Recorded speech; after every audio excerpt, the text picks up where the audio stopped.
Hi, welcome to Wellness Wednesday. We've all been spending a lot of times in our heads these days, so as Mother's Day approaches, I'd like to take a moment for us to bring some of that energy from our head down into our hearts. So it's very simple practice. Just take your hands and put your palms over your eyes, just a gentle pressure so you can feel that on your forehead and your third eye area. And then just take a deep breath, breathe down into your belly, and slide your hands down, down, down, down, down. A little bit of pressure, bringing that energy from your head into your heart center. So we're going to do that together 3 times. Okay, so place your hands here, deep breath in. No one's looking, so you can do this.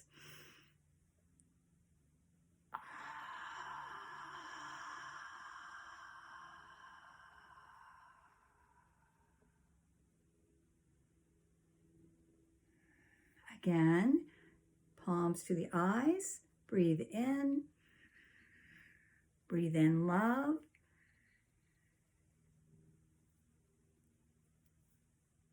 Hands over heart, and breathe out compassion. Let's do that again, breathing in.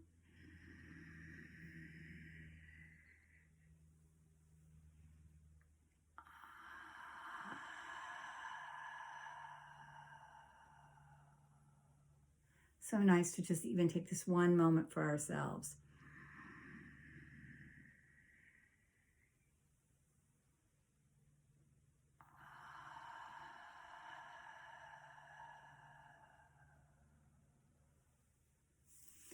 We've had Lent, we've had Easter, we've had Cinco de Mayo and Earth Day. We've got Pentecost coming, and our church anniversary is coming soon. We also have Mother's Day coming this Sunday. So it's a time to open to the Divine Mother, the Mother of all that wants what is best for us. It might not be an easy journey. We all come from a mother's womb, from the darkness into the light. That may have been an easy passage, or it might have been a difficult one. We may have been raised by a birth family, or we may have been raised by a chosen family, a family that chose us. We develop our own extended families and mentors in our lives, and those can be sometimes a better choice for us, an easier path to follow, an easier place to feel family. One of my gifts that I got from God is that I help people transition and prepare for both birth and death. It is a transition that is full of complexities. There is so much joy and sorrow and so many lessons that I just keep learning from being involved with that process. When Sarah got the word from God, when she was informed that at the age of 90 she was going to be a mother, she wasn't sure if it was a cruel joke or if it was a gift from God. She decided that it was a gift from God. Saying that it's difficult to be a parent right now is really laughable. There are so many challenges that none of us have been through before. So I think one of the things we can do is just take pause a little bit and try not to be so perfect. Let things go and take joy in sometimes the smallest of things. And our children are just wonderful models of this. They can take great joy in very small things, and I think we need to take the lead from them on that. So it's a time, so whether our mothers are part of our present lives, whether it was a difficult relationship or one full of abundance and lessons and joy, it's time to just take a moment and give gratitude, I think, for whatever came our way. A moment of honoring of the mothers is in order. Showing gratitude to our Mother Earth. May we seek to care and nourish her. To our Divine Mother, by whatever name resonates for you with that divine. This Mother is ever present always available for us to lean into, even when our own mothers aren't. So I just want to share my family. I am the daughter of these wonderful women. This is my great-grandmother and my grandmother Detweiler, my mother as a child, and my grandmother Stewart. So I am the daughter of Marilyn Williams, the granddaughter of Stewart Williams, and of Mary Durham. And I am so blessed to also be the mother of Jade, who's in my belly right here. I know you can't see her very well. My daughter Erin, that was the day that Jade was born, that picture was taken. And then Jade as a little baby. She was a great baby. So I just know that one of the things that happens with motherhood is a lack of sleep. And it's something that comes with parenting. From infants, when they're tiny, there's so little sleep. And then as they grow into teens, we're still listening for the patter of those little feet to see if they might be up to some mischief. One of the things that came up in our staff meeting this week was Pastor Brendan shared with us how he read a study where we're suffering from this shelter fatigue, that, our brains are very fatigued from being in shelter for so long. So one of the things that I wanted to do was, besides sharing this practice and talking to us about just some easier ways to get through this, is some sleep hygiene. So a lot of people are not sleeping well. So I'm going to cover some really quick sleep hygiene practices. And some of you may be really familiar with this, but a good reminder is sometimes helpful. One of the most important things to pay attention to in our bodies as far as our sleep goes is that we have a circadian rhythm. Some people are night people, some people are day people. And at this time of year, as there's more light, our rhythm is shifting.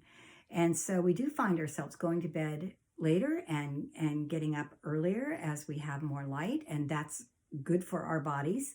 But we want that to be really consistent. That bedtime and wake up time need to be really consistent. There are many things that we can do to get that going, but one of the most important things is setting bedtime and morning rituals so that we are able to stay on a schedule, because that's when our body sleeps best, is when we're on a schedule. So the recommendations are no devices, including TV, telephones, screens of any kind, for at least an hour before you go to bed. So that brings us into developing some other things to do to wind down at the end of the day. And that might be reading, story time together, reading together out loud, sharing poetry, sharing music, just having some wind down time. Having a cup of tea, chamomile tea is a good sleep inducer. Taking a warm bath. It's really recommended you bathe babies at night because it does calm them down. Putting some essential oil into your bath, something like lavender, is a wonderful thing. So setting up times. There's also devices on your phone, and there's Alexis, or whatever her name is. She can tell you it's time to go to bed. You can set some kind of alarm so that you go to bed and wake up at the same time. Something showed up on my phone this last week about, do I want to set a bedtime? Well, no, not really, but I probably should. So, so those sleep things. And then again, the routine of getting to bed. They're wonderful sleep meditations, and they're the Honest Guys. They do a beautiful 30-minute sleep meditation. It's very easy. And then if you wake up in the night, all you do is restart it. I never make it to the end of the 30 minutes. And at the end, it's kind of like a white noise sort of ocean thing. White noise is great. You can get a machine. You can get an app on your phone. There's one called Sleep Pillow. There are many of those. I'm going to post some of those. I'm not sure how I'm posting them, but I will post them. Probably I'll have Christy help me with that. set with some resources for providing sleep meditations, background noises, and things like that.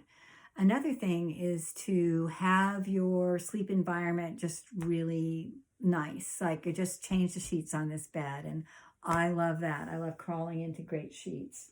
Having a really good pillow. I have a really good pillow that's contoured so that I have good body, has a place for my neck, and it's one of those memory foam ones, and I think my chiropractor sold me that.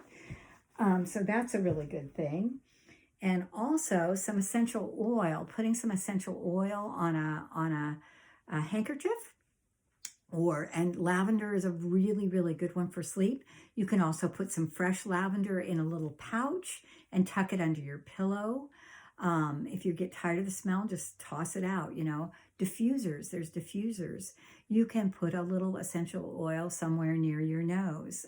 So some way to get some essential oil. It's another signal for your body, just like we did with our babies. Time to go to bed, time to rest and restore. So those are the things to help you with some sleep things. And I am wishing you all just the very best sleep. And that's why I come to you in my pajamas today. I actually was dressed and had to change to do this. So take good care, be well, be safe, stay home.